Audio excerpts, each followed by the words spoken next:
तो ठाणे जिल्हा जो आहे ना, हा ठाणे जिल्हा या देशामधला, मी तुम्हाला सांगतो, मी काय बोलतो तर तुम्ही लक्षात ठेवा. मी गेले अनेक वर्ष सांगतोय की आज या देशामधनं वेगवेगळ्या राज्यांमधनं जी लोक येत आहेत महाराष्ट्रामध्ये,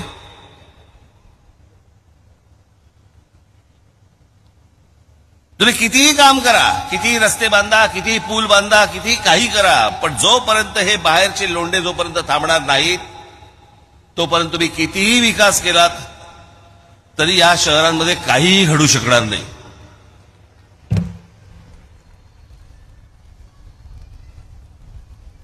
आज खासदार श्रीकांत शिंदे असतील आणि भविष्यातले होणारे खासदार नरेश म्हस्के असतील, उद्या त्यांनी किती फंड आणले, काही आणलं. मी खास करून ठाणे जिल्ह्याबद्दल बोलतोय. मला वाटत नाही भारतामध्ये, संपूर्ण भारतामध्ये, कदाचित जगात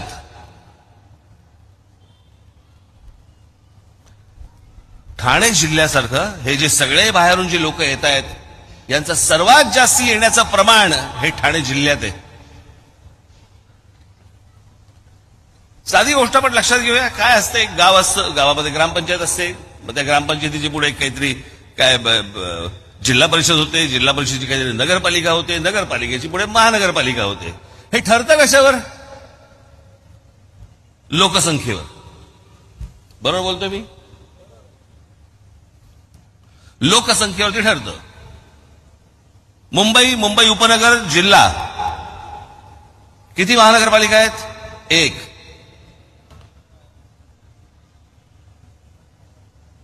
पुणे जिल्हा किती महानगरपालिका आहेत? 2. पुढे तुम्ही कुठच्याही महानगरपालिका, संभाजीनगर काढा, नागपूर काढा, नाशिक काढा, तुम्ही कुठच्याही महानगरपालिका काढा, लोकसंख्येनुसार 1 महानगरपालिका आहे जिल्ह्याला. हा ठाणा हे एकमेव जिल्हा आहे ज्या एका जिल्ह्यामध्ये 7 ते 8 महानगरपालिका आहेत. एका जिल्ह्यामध्ये एवढ्या महानगरपालिका? इकडच्या लोकांनी तर लोकसंख्या वाढवली नाही. म्हणजे जे प्रमाण बाहेरून येण्याचं आहे हे प्रमाण सर्वात जास्ती हे ठाणे जिल्ह्यामध्ये आहे. ठाणे महानगरपालिका, नवी मुंबई महानगरपालिका, कल्याण डोंबिवली महानगरपालिका, मीरा भाईंदर महानगरपालिका, भिवंडी महानगरपालिका, त्याच्यात अजून कुठे राहिले? उल्हासनगर महानगरपालिका, वसई महानगरपालिका, अंबरनाथ महानगरपालिका. एका जिल्ह्यामध्ये इतक्या महानगरपालिका, म्हणजे विचार करा या जिल्ह्यामध्ये माणसं आली किती आणि येतात किती.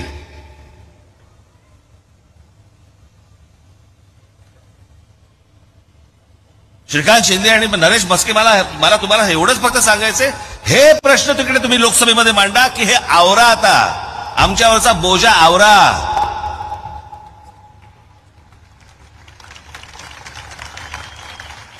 आम्ही उद्या इथे काही मेट्रो आणली, काही आणलं, काहीही आणायचा प्रयत्न केला तरी ते यशस्वी होणार नाही. कारण जोपर्यंत लोकसंख्या वाढते आहे तोपर्यंत हे पुरंच पडणार नाही. आणि ह्या सगळ्या महानगरपालिका सगळ्या विस्कटलेल्या आहेत, त्या अजून विस्कटून जाणार.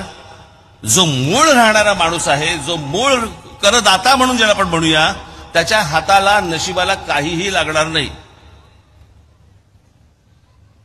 ही 18वी लोकसभेची निवडणूक आपण लढवतो आहोत. या लोकसभेच्या निवडणुका, या विधानसभेच्या निवडणुका, या महानगरपालिकांच्या निवडणुका आपण दरवेळेला कशासाठी लढवतो? ही शहरं चांगली झाली पाहिजेत, माझा विभाग चांगला झाला पाहिजे, माझा महाराष्ट्र चांगला झाला पाहिजे.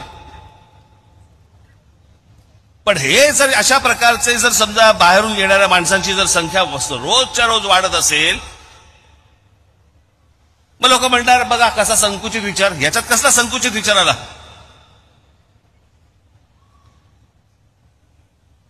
महाराष्ट्र मराठी माणसांचा आहे, यामध्ये वादच नाही. पण या महाराष्ट्रामध्ये गेले अनेक वर्ष इतके अमराठी लोक राहत आहेत, जे मिळून मिसळून राहत आहेत, तेही आमचेच आहेत, महाराष्ट्रातले आहेत. अट फक्त एक, मराठी बोलता आलं पाहिजे.